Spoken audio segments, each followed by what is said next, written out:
আমরা অনেকেই বয়স কত ক্যালকুলেশন করতে অনেক সমস্যার সম্মুখীন হই, কিন্তু অ্যাকচুয়ালি এটা খুব সহজে করা যায় সূত্রের মাধ্যমে। আমি এখন আপনাদেরকে এটাই দেখাবো।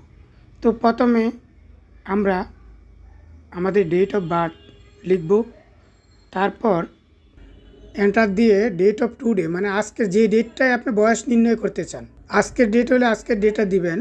আজকের ডেটটা আমরা দুইভাবে দিতে পারি, ম্যানুয়ালিও দিতে পারি অথবা কন্ট্রোল প্লাস সেমিকোলন দিয়ে ডেটটা দেওয়া যায়। তারপর এন্টার দিয়ে আমরা ইয়ারের ঘরে যাব। ইয়ারের যে সেল আছে এখানে ইকুয়াল টু সাইন দিয়ে আমরা সূত্র শুরু করব।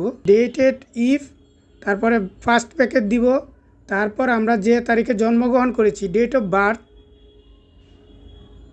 ওই সেলটার লোকেশন সিলেক্ট করে কমা দিব। তারপর যে ডেট পর্যন্ত আপনি বয়স নির্ণয় করতে চান, আজকের হলে ওই সেলটা আবার সিলেক্ট করে কমা দিবেন।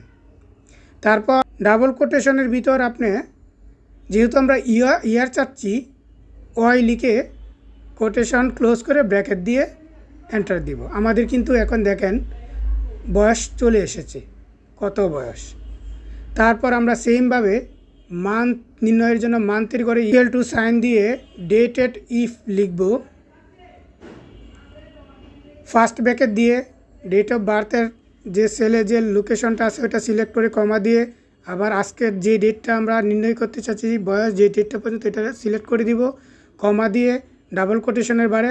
এখন কিন্তু আমরা মান্থ যেহেতু নির্ণয় করব, এম তো দিব, সাথে আগের যে ওয়াই আছে এম দিয়ে আমরা ক্লোজ করে দিব, ব্র্যাকেট ক্লোজ করে এন্টার দেব। মান্থ চলে এসেছে। ডে নির্ণয়ের জন্য ইকুয়াল টু সাইন দিয়ে ডেটেড ইফ লিখব। ডেটেড ইফ লিখে ফার্স্ট ব্র্যাকেট দিব, তারপর আমরা ডেট অফ বার্থ লোকেশন লিখে কমা দিব, তারপর আবার ডেট অফ টুডের যে লোকেশন আছে ওই C4 সিলেক্ট করে কমা দিয়ে ডাবল কোটেশনের ঘরে আমরা এখন লিখব মান্থের এম এবং ডের ডি, লিখে কোটেশন মার্ক ক্লোজ করে ব্র্যাকেট দিয়ে এন্টার চাপবো। আমরা কিন্তু ডে পেয়ে গেলাম।